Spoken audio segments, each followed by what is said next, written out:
Exercise 155. Start.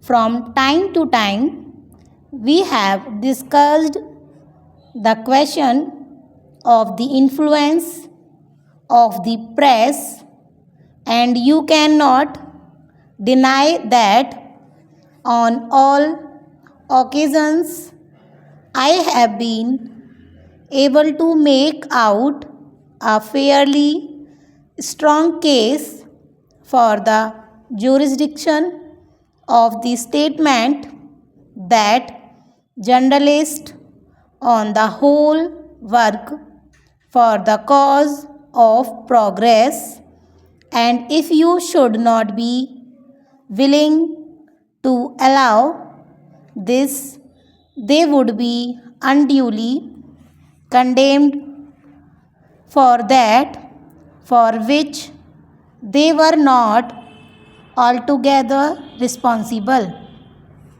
You will recollect that some time ago, I cannot say the exact date, you stated that you were not satisfied that the influence of the press was for good. I would not reopen this question so soon again if it were not for the speech of one of our leading orators the other day, which impels me to write a few words respecting it.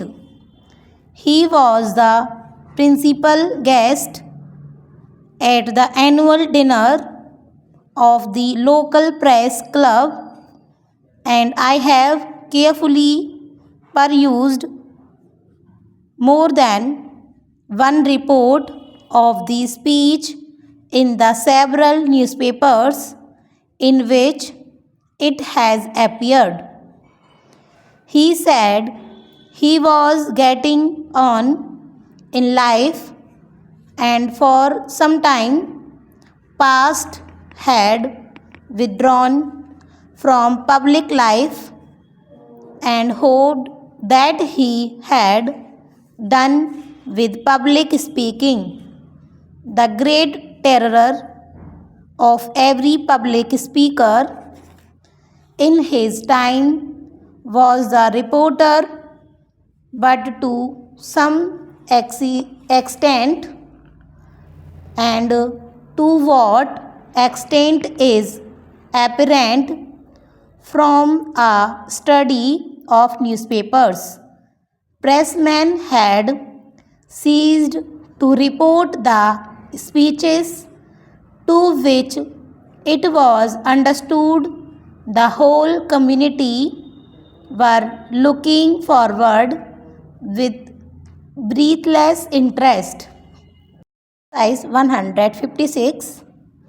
Dear Mr. Scott, from some time past I have been unable to write to you as I have desired and as I promised you when you were here. I hope you will not be annoyed at my apparent neglect. You should not be, and I am sure you will not be when you are aware of the reason for my silence. I have no doubt you will remember that I was not well previous to your visit, but I am sorry to tell you I have been under the care of Dr. Brown ever since the day you left. Indeed, you were not gone an hour when I had to send for the physician. I do not know what was the cause of my illness, I cannot say that I am aware of anything to which it may be due. I know of nothing to which it can be traced. At all events, it has been very severe, and for some time my recovery was considered hopeless. Of course, I am not yet out of the wood, and I must not boast, but I think I am fairly on the road to complete recovery. You will be sorry to learn that I am not yet strong enough to leave my room, but you must not suppose that I am in danger. I trust I shall be able to make an effort to visit you sometime during the coming month. At any rate, I am hoping so. I must leave off for the present, but will write again very soon. Very truly yours, Thomas Mackin. Exercise 157. At any rate, the speaker continued, the reporter was no longer the terror of public speakers, and now only reported the speeches of the great lions of the front bench. He believed that the press did work for the cause of progress, but at the same time he warned his hearers of their influence in the cause of peace and implored them to hesitate before they did anything to bring about the horrors of war. It is on this question of war he went on to say that you are not at one with me. It is on this question of war he went on to say that you are not at one with me.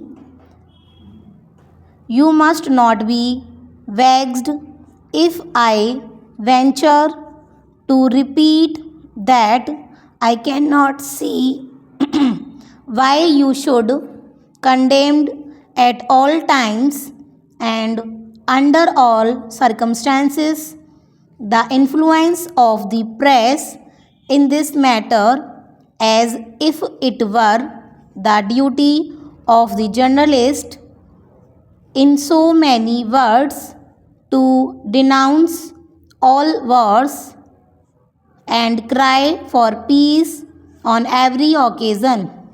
A notable writer says war is sacred, and there can surely be no doubt that it is absolutely necessary to use force for the suppression of tyranny and wrongdoing.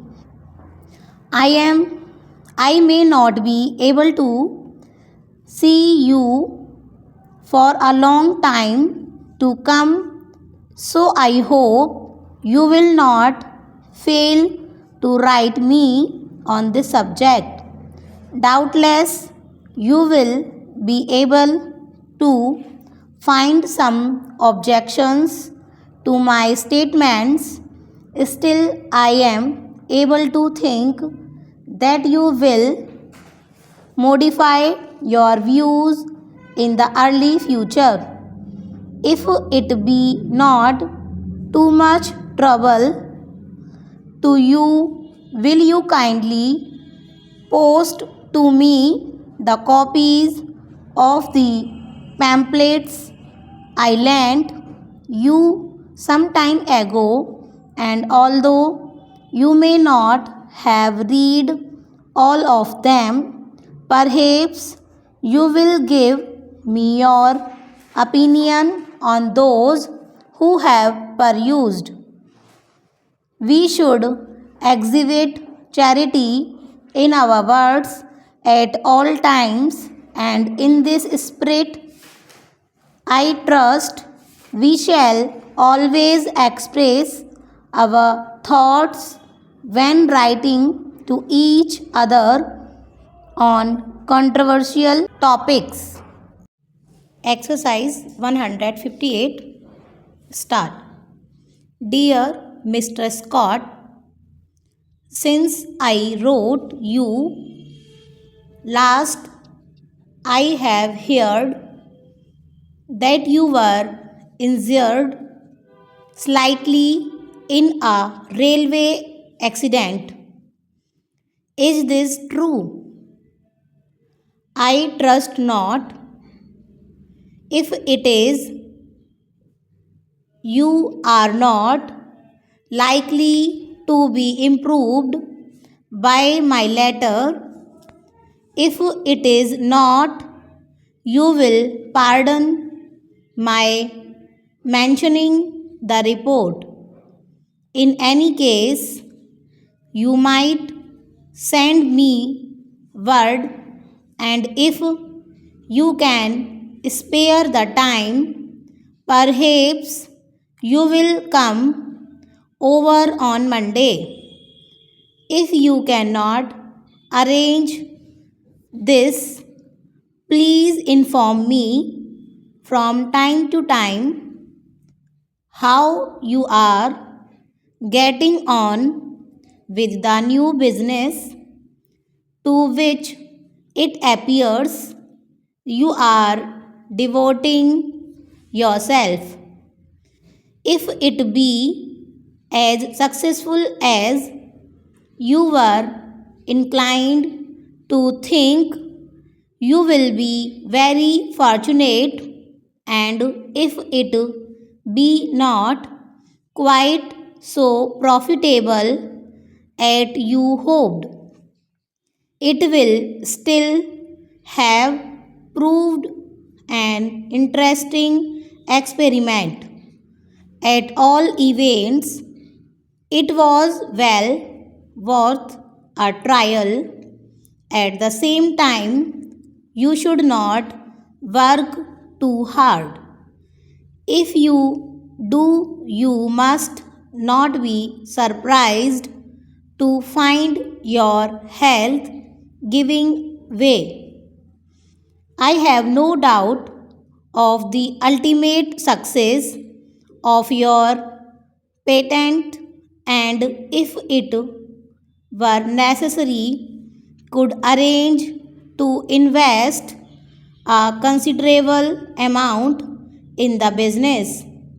I cannot do anything in the matter of the shares you spoke about until I have seen you again. I cannot see that there is any hurry about the affair. If it does happen that the shares are all take up before make application, I shall not mind very much. I am trusting, however, that you will be able to pay me a visit on Monday and explain matters. I have staying with me an old friend who has been out to South America for 3 years on business matters, and I am sure you will be delighted with his conversations. on the customs and manners of the natives. Yours truly, Thomas Makin. Is 159. I wish there were more people who would remember the saying that to understand everything is to forgive everything. In other words, whenever there is cause to criticize the actions of others, we should try to get at the real motive of the actions, and then we should be more charitable towards such persons. I know there will be some who will object to this view, but my dear friends, if there is to be a larger hearted sympathy abroad, I am sure there is no other way of attaining it than that I am advocating, and no other way in which there is anything like so much chance of success.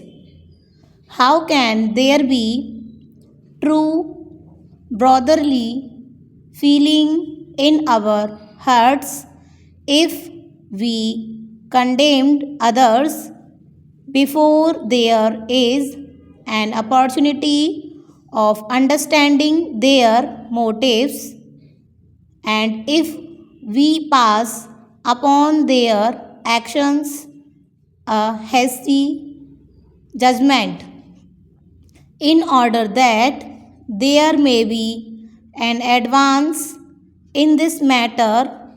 People will have to look above their own desires of making their way in life at all cost, and I think of interesting their value to mankind in general. Exercise 160. I know there has been a great deal said as well as written about the interest attaching to the study of phrase and fable, but I know there has not been sufficient said in view of the importance of the matter, and I know there will be a great deal more both said and written before the subject is exhausted. Whenever there is a subject of interest to the general reader and a desire expressed for information upon it, there will be found someone ready and willing to obtain the necessary knowledge and impart it to others. As we have seen, to the work is from time to time generally executed as well as it can be, and the results made known in the very shortest time possible. This is a great convenience to most of us, as we have not time to devote to research in these subjects. Exercise 161. Start. As Bulwer Lytton says, if we serve mankind, we serve ourselves. I believe there will be Some who will say they will think about it and pending their decision, I would urge them to reflect that men are naturally inclined to doubt the truth of such statements. Then there are others who hesitate in some other respects, perhaps in order to count on the material advantage or disadvantages of such a course. For their own sake, I would ask them to change their view of life, and they are sure to benefit more than their worldly thoughts could possibly have suggested.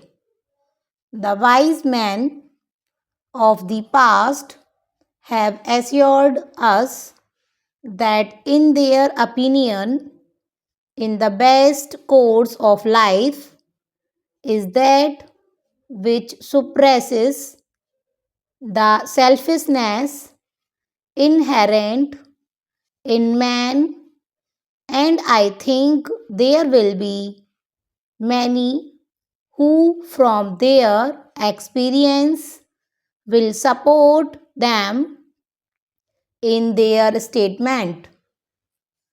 Whether I address you as my dear sir, my dear madam, or my dear fellow citizen, let me ask you to ponder over this matter and to remember that, in the beautiful words of Adelaide Proctor, glorious it is to wear a crown of a deserved and pure success, and though there is much that may baffle you in order to carry out this high ideal, it is as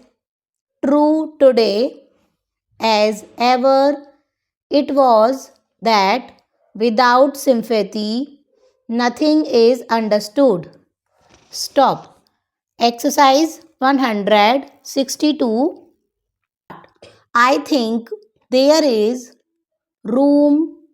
Indeed, I am sure there is room for something more on the topic I have mentioned before it can be said that the public is tired of it.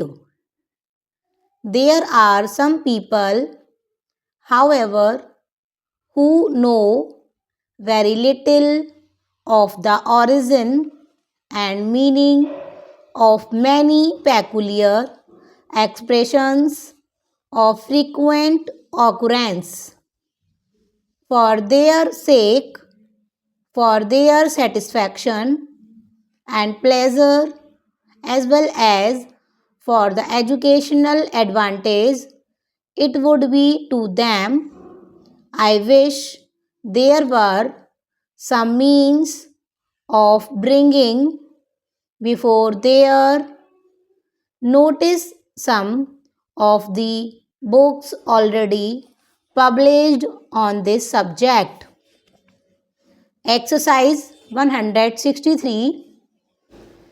If anyone says he does not need the sympathy of his fellows, he is not true to himself or to humanity, for the whole structure of society rests upon sympathy among individuals towards one another. If it were not so, then society as it exists today would be impossible. The strongest of us imperatively requires sympathy for some time or other. Our natures are certain to call for it. And if it is refused, that which is best in us becomes warped. History and literature furnish us with many examples of this. An unsympathetic nature is like the biting arctic arctic winds, but a sympathetic disposition is like the balmy breezes of the south, and the more expensive our sympathies, the more nearly do we approach towards the ideal of a deserved and pure success. Exercise 164. I know there is a variety of opinion, however, on almost all questions, and if there be any of my readers who doubt the benefit to be derived from such a study as I have referred to, and if they assert that, in their opinion, it would be a waste of time as well as money to procure such books, I ask them for their own sake and for that of other people in their position who may look at the matter from their own view, to weigh the following points as carefully and as soon as they can.